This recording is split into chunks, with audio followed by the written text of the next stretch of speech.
நானே வந்து வீட்டில் டிஷர்ட் போடுவேன்.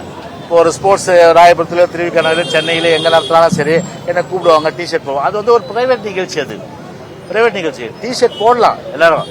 நான் இனிமேல் தான் இன்னும் டிஷர்ட் நான் விரும்புகிறேன். நான் இப்போ பல பேட்டிகள் பார்த்துருப்பீங்க நீங்கள். இந்த யூடியூப்பில் கூட பார்த்தீங்கன்னா வீட்லேயே கேஷுவலாக டிஷர்ட் போட்டு தான் போடுவேன். அது வந்து பிரைவேட். அது ஸோ கவர்மெண்ட்டுக்குன்னு ஒரு டெக்கோரம் இருக்குது.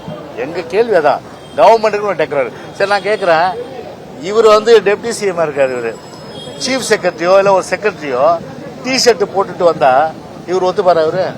இவர் ஒத்துப்பாரா? உங்களை தான் கேட்குறேன். ஒரு சீஃப் செக்ரட்டரியோ இல்லை வந்து ஒரு செக்ரட்டரியோ இல்லை ஒரு ஹெச்ஓடியோ வந்து ஒரு டிஷர்ட் போட்டுட்டு வந்தா ஒத்துப்பாரா? நான் கேட்குறேன். கவர்மெண்ட் டெக்கரம் இருக்கு. தமிழன் பண்பாடே வேஷ்டி தான்.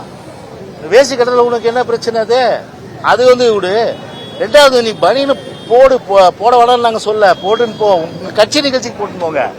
உங்க கட்சி நிகழ்ச்சிக்கு வந்து பார்த்தீங்கன்னா மூஞ்சில கூட உங்க சின்னத்தை வரைஞ்சிங்க, எல்லா இடத்துலயும் கொடியை வரைஞ்சிங்க, எங்களுக்கு பிரச்சனை இல்லை. ஆனா அரசு நிகழ்ச்சின்னு வரும்போது அதுக்குன்னு ஒரு டெக்கோரம் இருக்கு. அந்த டெக்கோரத்தை மெயின்டைன் பண்ணுங்க. அது கூட வந்து கடைபிடிக்க தெரியாத ஒரு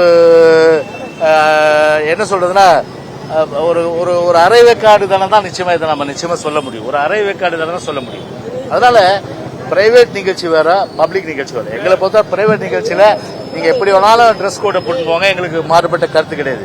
ஆனா கவர்மெண்ட் நிகழ்ச்சியில அரசு வந்து சிம்பிள் வந்து என்னைக்குமே வந்து இந்த கட்சியினுடைய சின்னமோ கட்சி கொடியோ போட்டுன்னு போகக்கூடாது. அதுதான் வந்து விதி.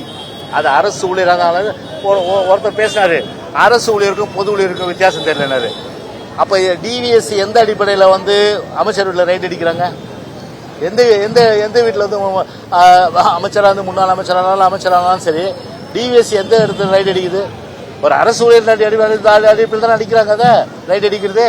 அப்போ அரசு ஊழியராக இருந்தாலும் பொது ஊழியராக சரி, கையெழுத்து போட்டு நம்ம சம்பளம் வாங்குறோம். அதுக்குன்னு ஒரு டெக்கரம் இருக்கு. இந்த டெக்கரத்தை ஃபாலோ பண்ணுங்க. சரி, அதனால வந்து அதுக்காக தான் சொன்னேன். எனக்கு என்ன வந்து டிஷர்ட் வந்து எல்லாரும் தான் போடுங்க, அவங்க சொந்த நிகழ்ச்சி போட்டு போங்க. செய்திகளை உடனுக்குடனும் துல்லியமாகவும் தெரிந்து கொள்ள சப்ஸ்கிரைப் பண்ணுங்க.